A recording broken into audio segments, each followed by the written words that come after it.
Hey everybody, it is Mattie here with Altcoin Buzz with you on this Thursday. Hope you're having a phenomenal one. We're going to take a look at what VeChain is up to with a very interesting partnership in the world of Japanese tea. We'll also take a look at the price action of VeChain. It's one of our favorites over in the Altcoin Buzz army and the Altcoin Buzz staff. So we're looking at that story. We're also going back to this story from yesterday, which I promised we'd return to by Garrett, analyzing the FUD, why there is no death spiral coming for Bitcoin anytime soon. So as Garrett writes, as the bear market continues, discussions about Bitcoin's demise are increasing. Thanks to CoinShares, a British crypto asset investment company who releases biannual research on crypto mining, we now can shed some light on the Bitcoin death spiral FUD, fear, uncertainty, and doubt. So the whole concern here, as Garrett describes, is the fact that you have increasing difficulty traditionally in mining Bitcoin with a decreasing price. Those two variables are kind of at odds with each other.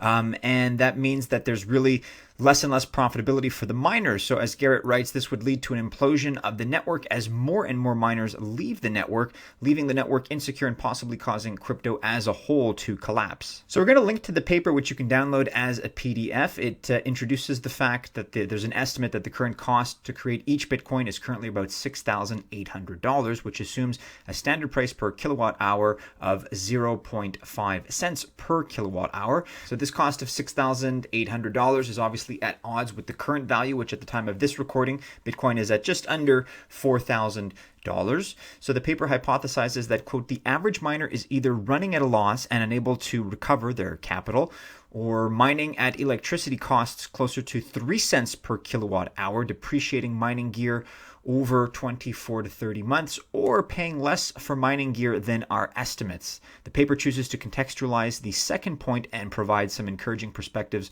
on renewable energy uses and the advantages it may have for Bitcoin miners. So just some interesting quick facts. 60% of Bitcoin miners are in China, and 80% of these Chinese miners are mining in the Chinese province of Sichuan. So if you have 80% of 60%, you have, I believe, almost 50% of the world's miners are in that single province of Sichuan, China. So that's global miners. Nearly 50% of them are in Sichuan. A little bit of positive news for the environmental catastrophists, because we always hear about how bad Bitcoin and crypto mining is for the environment, but it looks like 77.6% of the energy used for mining Bitcoin comes from renewable energy sources. So that's pretty good. This means that Bitcoin is greener than most other large-scale industries around the world. And Garrett ends with the idea of curtailment that the CoinShares article brings up. So this is something that's rarely taken into consideration when discussing Bitcoin's energy cost and usage. But curtailment in this context is a term for the overgeneration of renewable energy, which holds consequences for electricity companies, such as overloading the power grid. High curtailment rates are usually seen in places with large amounts of renewable energy production, whose energy stores are not used up by the locals. I'm not an energy engineer, but I believe that is the case in my Canadian province of Quebec, where we're very reliant on the hydroelectric grid and we produce at a massive surplus. So in conclusion, due to the abundant production of renewable energy in places like China and the Western United States, where the majority of Bitcoin miners are located, and issues like curtailment, it is unfair to assume that there is some precise price point in which Bitcoin will enter a death spiral due to unprofitability.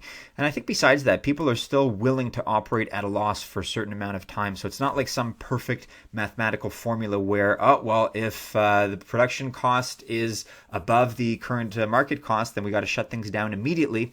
It's not really how it works. People have long-term vision. They have strategies. The network is clearly still running, so miners do seem to be comfortable continuing to mine at the moment. They could be mining at a loss. They could not. It all depends on what their energy or hardware costs are. And as explained above, this can vary based on electricity surplus. At the end of the day, guys, I've said it before, I think the free market is going to figure it out. Let me know if you disagree. We'll take a look at the paper itself. So here you have it, the Bitcoin mining network, courtesy of CoinShares Research, Trends, Marginal Creation Cost, Electricity Consumption, and Sources. This is available to download in a PDF. And again, as I always say, if you really want to get into some of the technicals and some of the numbers, it's nicely quantified for us here over the course of a 20 or so page report. We're going to link to this in the description below, and you can check it out if you want to dive into more details. Okay, and another quick news today by way of Chris. VeChain to partner with historic Japan tea company. Here's a bit of a curveball as far as news goes. One of the oldest tea businesses in Japan, Fuji Marumo Tea Garden, is now working with VeChain to improve authenticity and traceability of their tea products via NFC chips. While only in trial, the company took 100 tea batches embedded with VeChain's NFC chips and used them in their limited offering of Fuji tea. After the trial is complete, it is expected that a formal partnership will be announced. To achieve their end result, VeChain assigns every product with a unique ID for traceability purposes. Via this chip, customers can scan the product to learn about the history of the tea garden and, more importantly, the verification certificate issued and stored on the VeChain Thor blockchain. If you haven't heard about Fuji Marumo Tea Garden, well, they've been around for the past 90 years in one of the most famous origins of Japan tea, Shizuoka. The city has been one of the imperative Japanese tea gardens since the mid-1200s. So this video is being recorded on the 6th of December, but at the upcoming Japan Classy Culture Experiences and Party in Singapore on December 7th, Fuji Maruma Tea Garden will demonstrate their tea products with VeChain's technology for the world to see. So VeChain, according to Chris, has a bright future, especially if it can get itself embedded in the worldwide food and medicine traceability business.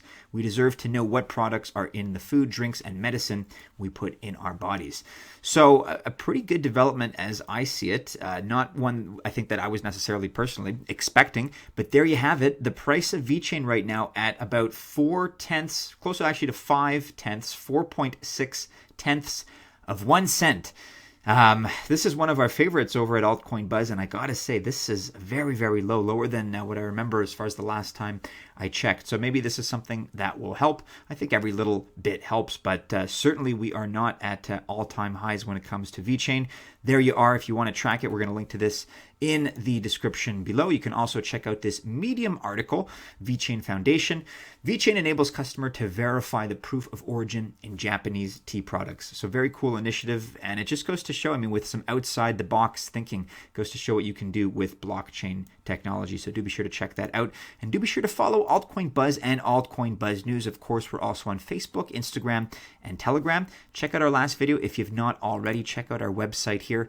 It's Thursday, members of the Altcoin Buzz Army. Happy investing if you choose to invest. If not, we will see you again, hopefully on Friday in our next video. Take care.